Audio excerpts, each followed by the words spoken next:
Let's see if anybody's bored out of their skull this time of the day. Oh, gotta get that off.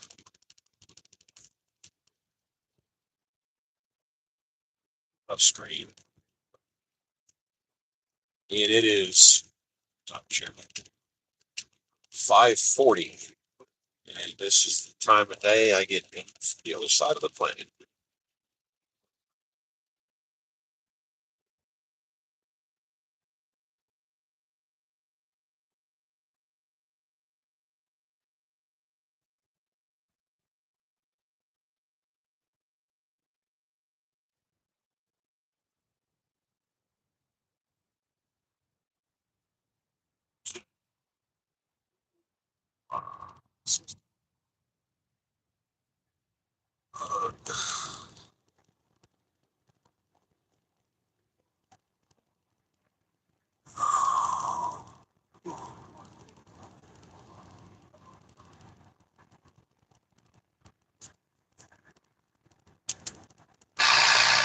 Oh, yeah.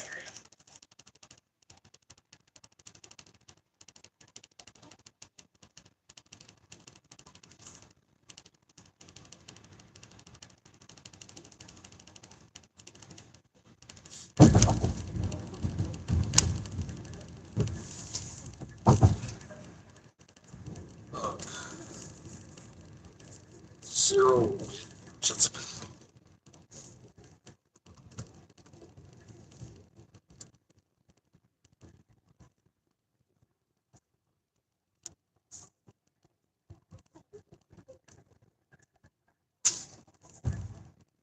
Cool.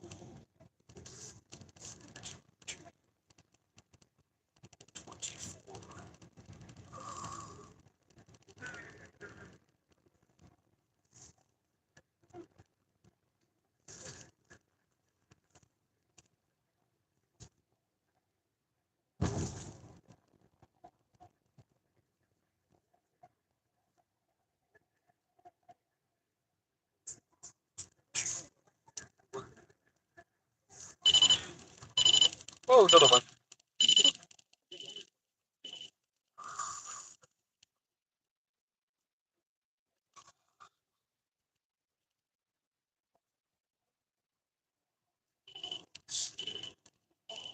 I know. I know. I know. They're all over the place. I know. Oh, I got one. Morning.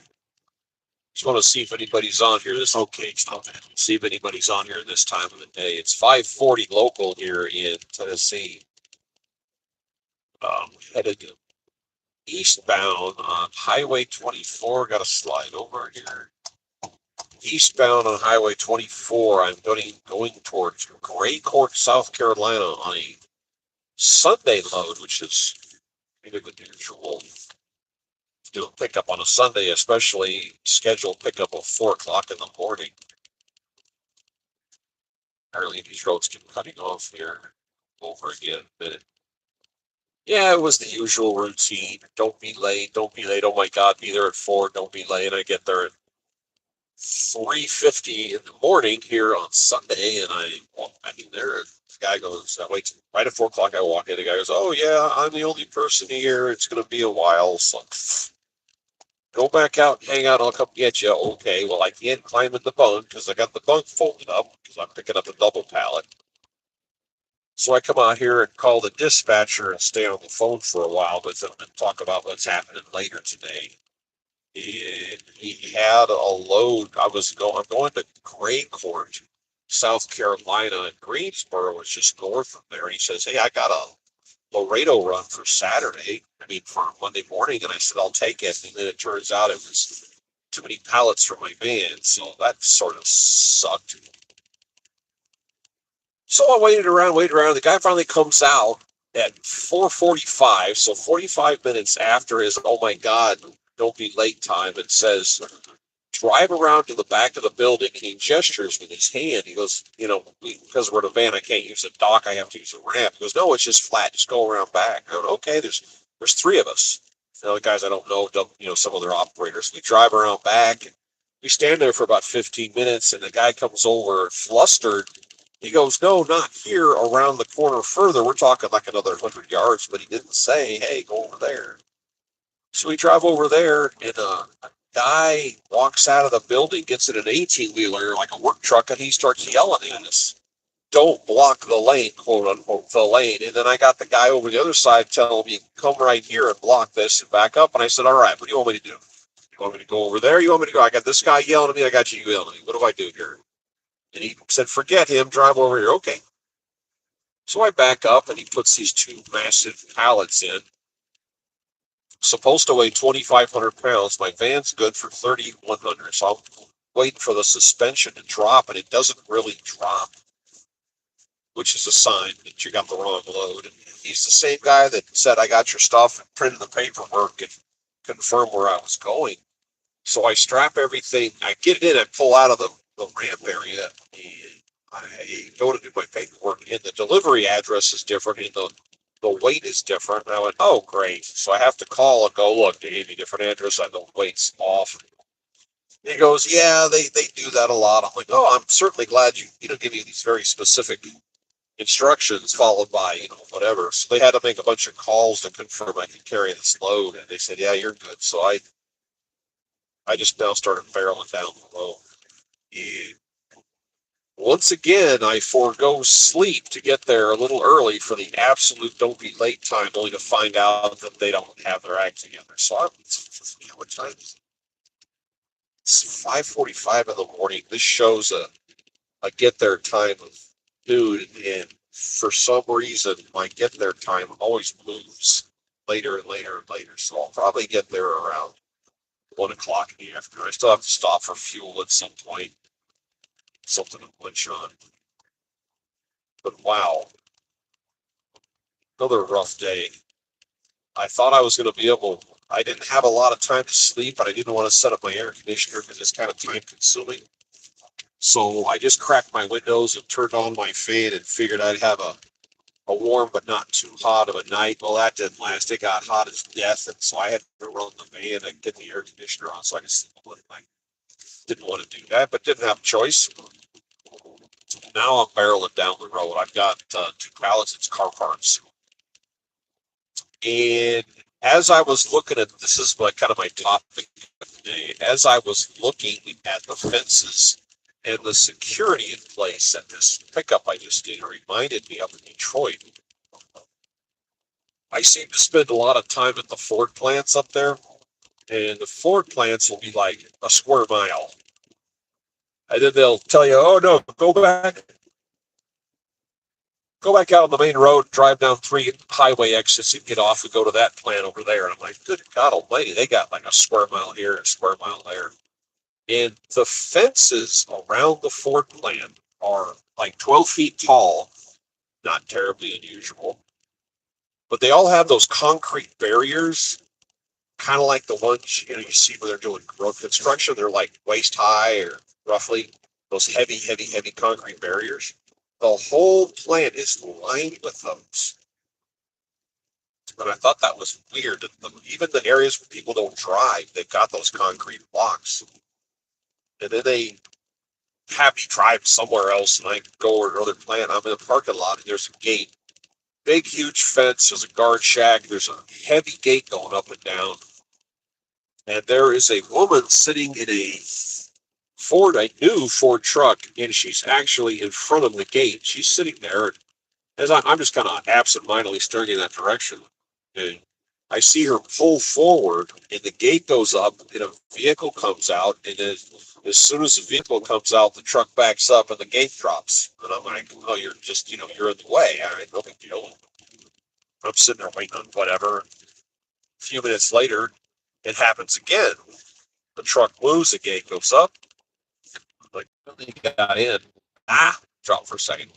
When I finally got in to do my load, I said, the guy says, we lose through theft about 300 cars a year up here, or historically have. And they'll get in here and, I don't know, they hot wire or still keys. I don't know how they do it, but they steal the trucks. And the first vehicle they steal will be used to ram the gate. They'll damage the vehicle in the process, but they'll smash through the gate and then open it up for the 9 vehicles are stealing behind it. they hit the fence everywhere, so they ended up, concrete blocking the fence, and then they would go off road through the grass and stuff and slam into me. So they literally had to line all their parking lots with these concrete blocks. So then it got down to them ramming the front gate and going out, and they made the gate heavier, and they just hit it harder. Then they had to put a block vehicle in front of it. I don't think it was. Imagine having to hire an employee and their full-time job is to drive a pickup truck 30 feet for a few seconds, then back up 30 feet, then move 30 feet again and back up. And that's what you do all day. Sit there and drive back and forth in front of a gate because you can't keep people from stealing your stuff. That just seems bizarre that you have to live like that. But you said they've lost 300 vehicles a year on that. And I don't know why that popped into my head this morning, but that brought me back to something that happened when I was in flight school way back in the day, 89, 90.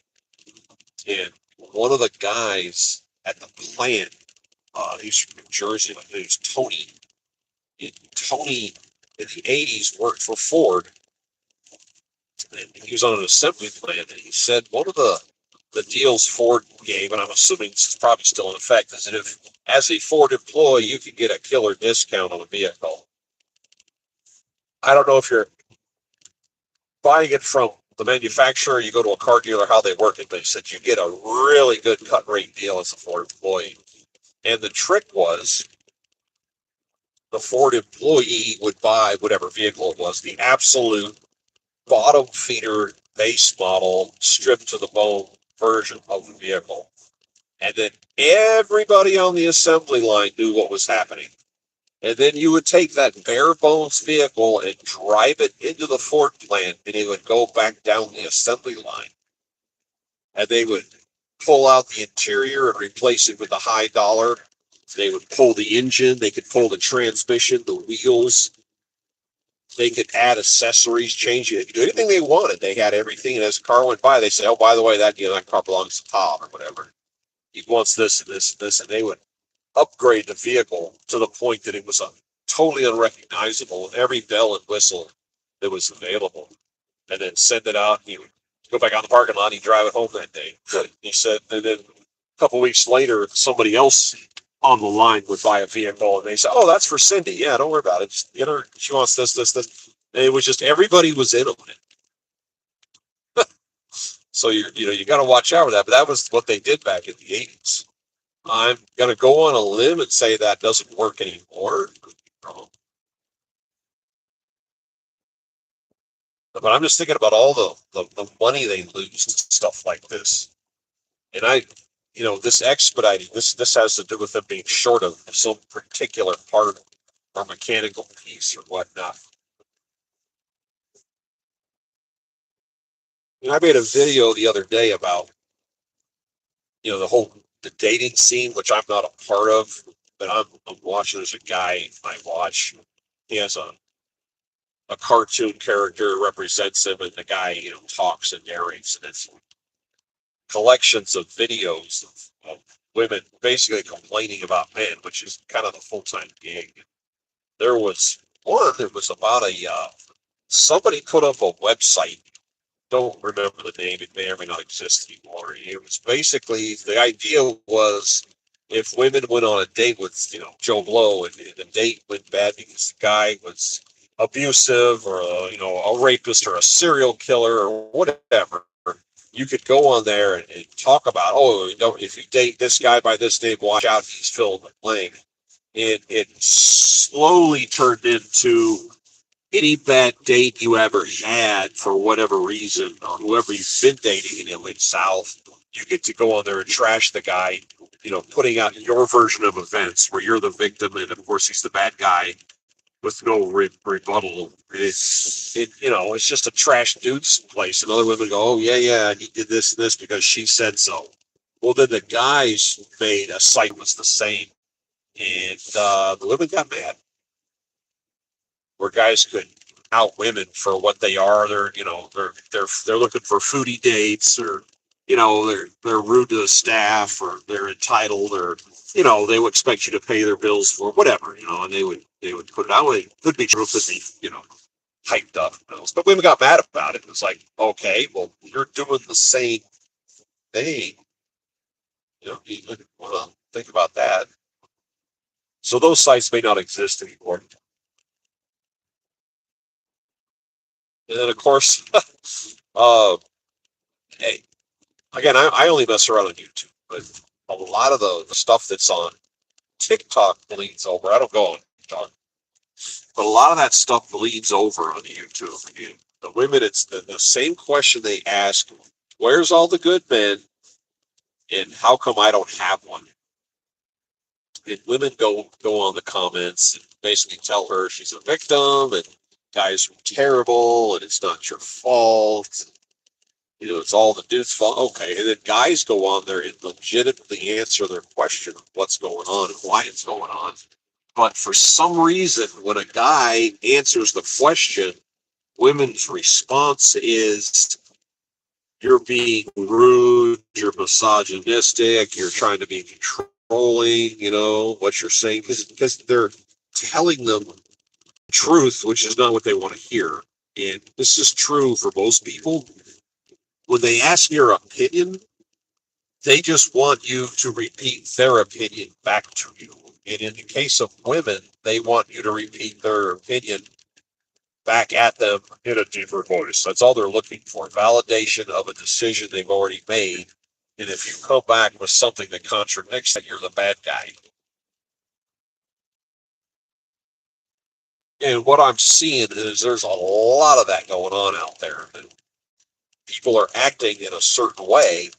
It's getting a negative response, and people are telling them that's why this is happening. But then they just go, "Oh, no, no, no. Why does my head hurt?" Well, you've been hitting yourself with a hammer on the head, over and over and over again. So maybe that's really, oh, no, it can't be that. It's got to be something else. Oh, well, all right, whatever. And the women that are, where's all the good guys? And yeah, I'm 35 years old, but I'm picky. Well, that might be your problem. You found Mr. Perfect. He's that tall, good looking, multi-millionaire, caters to your every need, is going to put you on an Instagram lifestyle and endless vacations, and he lives in a mansion, but you don't like the way his hands look, or you don't like the way he cuts his hair. Oh, well, in that case, I'm going to have to move on and find somebody else. Like, oh, okay. Sometimes when you're looking to check those boxes, that perfect pie in the sky dude you're looking for doesn't exist. And if he did, every other woman would be chasing him too. So, get ready. And what a lot of women don't understand, that guy had a great analogy for this, is, women, it's, you're like a stock market option. Your most valuable time is when you're young. You get some miles on you, and or you have a few kids, your resale value drops in the dating market. You can say, "Oh, that's rude." I'm sorry, it's true. A guy can't be a millionaire and go out there and party and have fun and spend his money on possibly foolish things, buying stuff. And then the day he gets broke, he's out of money. He then says, "Okay, now I'm going to go get married, and I want to marry the same woman I was going to marry back when I had money. So I expect a supermodel, underwear model, bikini clad Wonder Babe. Now that I'm broke, I'm going to attract that." It doesn't work like that. You're just wow. And I'm watching these videos, and it's like one after the next, after the next, after the next. And I'm curious if any of these people who put these videos out look around before they put theirs out, thinking that theirs is like the first one with all this insight into the world. There was one put out by a dude. He was weird looking. I'm gonna guess mid-30s, fat, short beard, bald, had scabs on his face, including one that looked like a bullet hole between his eyes. You may have seen it. He had this scab, big fat scab, and he's like, "Oh, where's the girls looking for a regular guy like me?" I was like, "Dude, you're not a regular dude. You're kind of a freak of nature, and that bullet hole between your eyes is not helping the situation at all." But obviously that's a permanent state of affairs, because he doesn't even notice it. And he was willing to video himself and put himself online and ask that question with a straight face, knowing he's got a bullet hole, between his eyes. That's what it looked like. I just was, you know, cognitive dissonance. 80 miles from Chattanooga, we're on Highway 84, south and southeast bound. In Kentucky, if anybody's tuning in from overseas, and it's wow, it's lighter on the screen than it is looking out the window. Oh, we went to the movies last night, or yesterday afternoon. I was trying to burn up some daylight because Saturday was kind of slow, and I went and saw that movie, The Long Walk, which just came out, and it was it was watchable. The ending was a little disappointing, but the movie was watchable. And if you're wondering what it's about, think of a low grade Hunger Games on a budget. And in the movie industry, they know that to have a movie be successful, you need to have at least one name brand person in it, one actor, actress you recognize or name. That's just kind of, you make a smaller film. And there was a couple of faces in the crowd, including one of the guys in the walk. And the gist of the movie is it's one person from each state, and they walk until there's only one left. It doesn't stop. And one of the characters, teenager, and I'm looking at him, and I'm thinking, whoa, I've seen that dude somewhere before. You know how your brain does that? And I looked it up. I looked to confirm it. If you've seen the movie Jojo Rabbit about the little kid in Germany in World War II, it was him. This is a few years after that movie came out, and it's him as a teenager, and it's like, whoa, because he was a kid back then. And if you ever get a chance to see, you want to watch a satire, Jojo Rabbit was a lot of fun. It was a lot of fun. But the long walk was decent because you can only walk so far and your body just gives out. And it's watching how people they start forming friendships as they walk down the road. But as time goes on, people start dropping off, and you're wondering who's next, and you also wonder how are they gonna make it, not make it. So that intrigued me. But Mark Hamill was in it, and he played the bad guy, and his character, unsympathetic character, his acting, I guess he played the part okay, but anybody could have played his part. I mean, like I said, you got to have a name brand person to get a movie out, get recognition. And Mark Hamill was in it, but it just seemed miscast. I could have done the part. It was that simple. But the movie was low budget, but it makes your mind wander. You see it. It kind of gets you, it intrigues you that way. It's totally unrelated, but it kind of has the mind game that film Gran Torino had back like 15, 18 years ago, made by Clint Eastwood. He's a Korean War vet. A movie that's got catches you off guard, and I was driving down the road 20 minutes later, still thinking about the film, the way it unfolded. And it's kind of that. It's kind of a mind bender.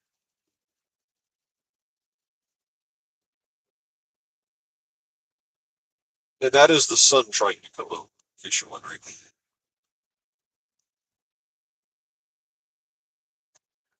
50 miles. This is a 375-mile hop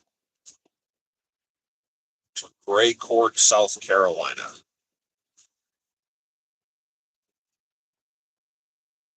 It used to be where the Laredo run for Monday out of that area, but it was 3 pallets. And the pallets were not terribly long, so I think I had the ability to carry the pallet, except the height on them was 1 inch higher than I could carry with my bunk down, which means I wouldn't have any bunk in here. And I don't want to do that. I can't drive 1,400 miles and not have anywhere to lay down. The pay was in, but it was the Laredo run, and I like my Laredo runs.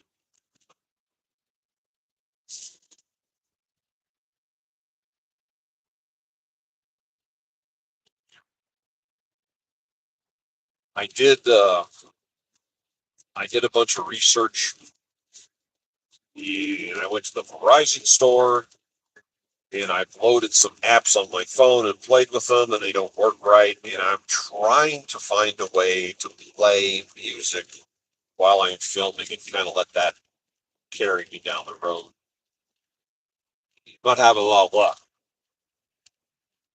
And it seems the easiest and less electronic interference way of doing this is to have another device playing the music. And then I have to discover what music can I use that I'm on stomping on somebody's toes for copyright. Because if somebody copyright issues it, then I'm going to have a problem.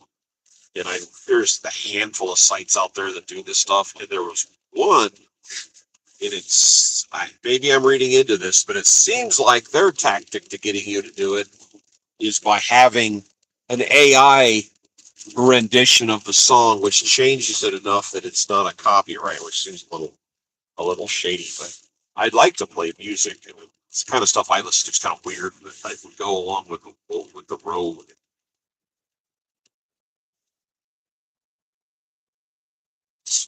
Oh, I got 3 people on here. It's been going between about 2 and 10, and I'm curious where people are here at 6 o'clock in the morning in Tennessee, USA. Is anybody tuning in from overseas? I'm curious.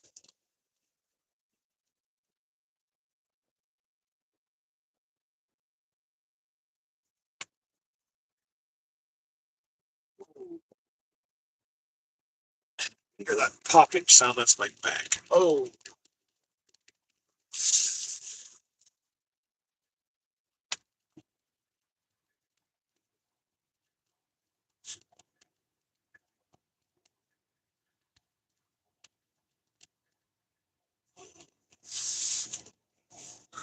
I may have to stop to get something to drink here in a little while.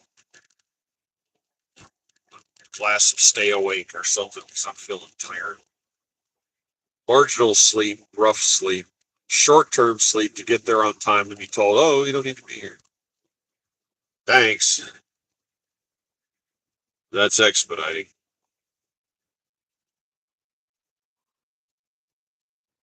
Alrighty. Like I said, I got to pull in and get something to drink here. I'm going to catch up with you guys later today. Take care.